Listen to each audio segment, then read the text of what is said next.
First thing, on the end of the tool, we want an angle this way and an angle this way.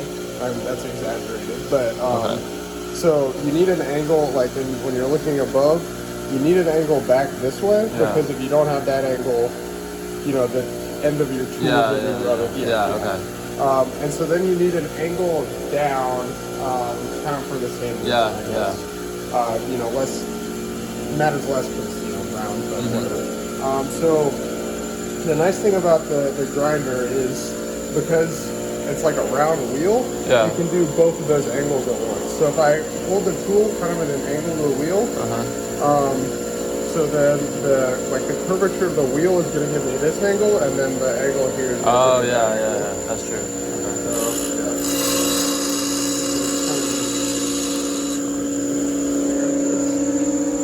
It gets hot.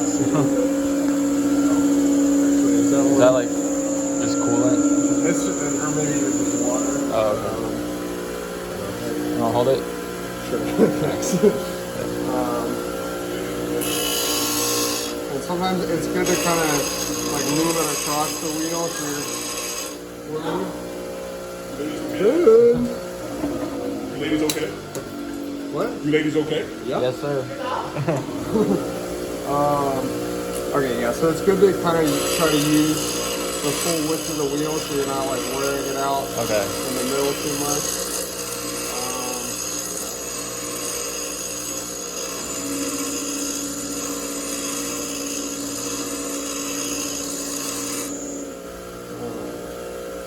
Oh, that grinds away pretty quickly. Yeah.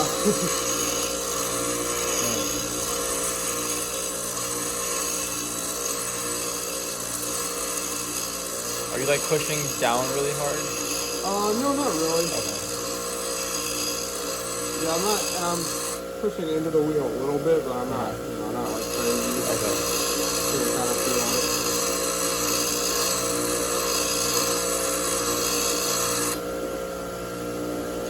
And that actually,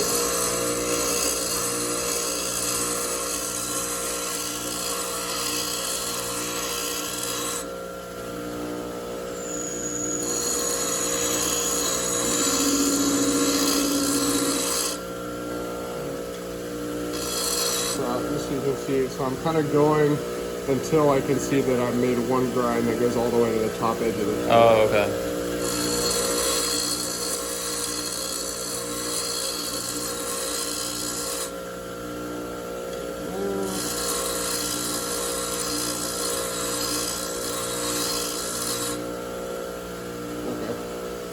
So that looks good. Nice. Give it a dip. Okay, so next we're gonna do, so this is my stock, now I'm gonna do sort of the leading face of the tool. So it's kind of the same thing. I want an angle this way, and then, so I want an angle back this way, and then also an angle down.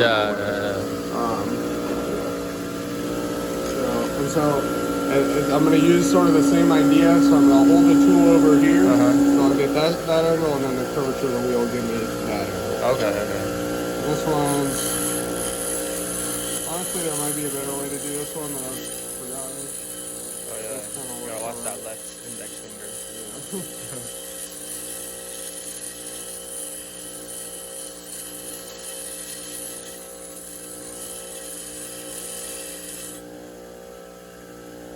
It's sort of working its way up to the top of the tool.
thing you can also kind of look for to see if you're hitting the edge, is you might sort of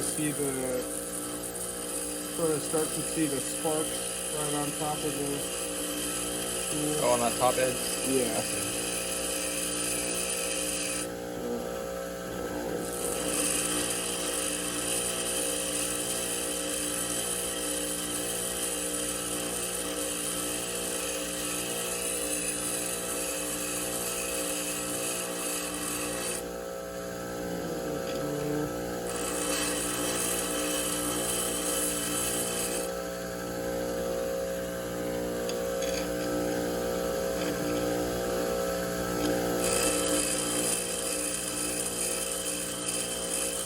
That indent, that right there doesn't really have to be like super deep. Are you talking about like here? Yeah, like that. Yeah. So yeah, it doesn't need to be a super extreme. Okay. It's like I see on some of them over there. It's like a super. Yeah, all the tools in here pretty much are trash.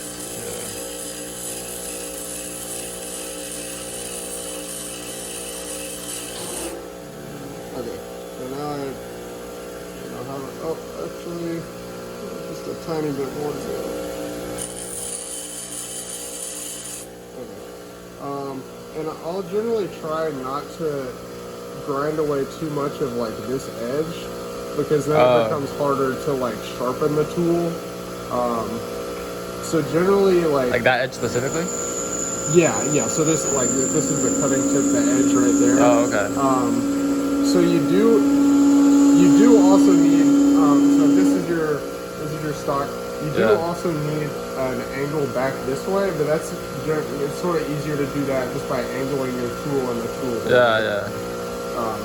Okay. So just so that you can sharpen the tool more easily. But so then for the top, it's going to be the same thing. I'm going to angle down and then angle back. So it's just going to look the same as the other side.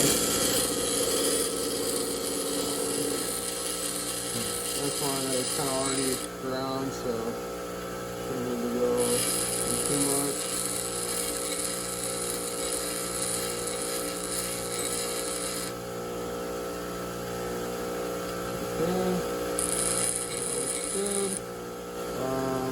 Okay, so then the last step is right now we have kind of a sharp corner on the tool, but we want to add kind of a corner radius. Most tools have. Oh, really? It's not supposed to be like a perfectly sharp. Yeah. So you would want a perfectly sharp tip if you want like as much tool pressure as you can get. And I think sometimes you can actually get like, depending on the material and stuff, you might get the best surface finishes with a really small point. I think, maybe don't quote me on that. But it's also like more likely to break if it's pointing. Yeah. And it's just for general. Usually you're gonna want a corner radius. It doesn't have to be that precise, but the way you do that, you can just like sort of pin it down with your finger and then just like spin it like that. Oh yeah. It's a little tricky to. Yeah, you kind of just. Put a little more on that. Very lightly. Yeah, because it's easy to take off too much, and then you kind of have to do the whole thing again. Yeah.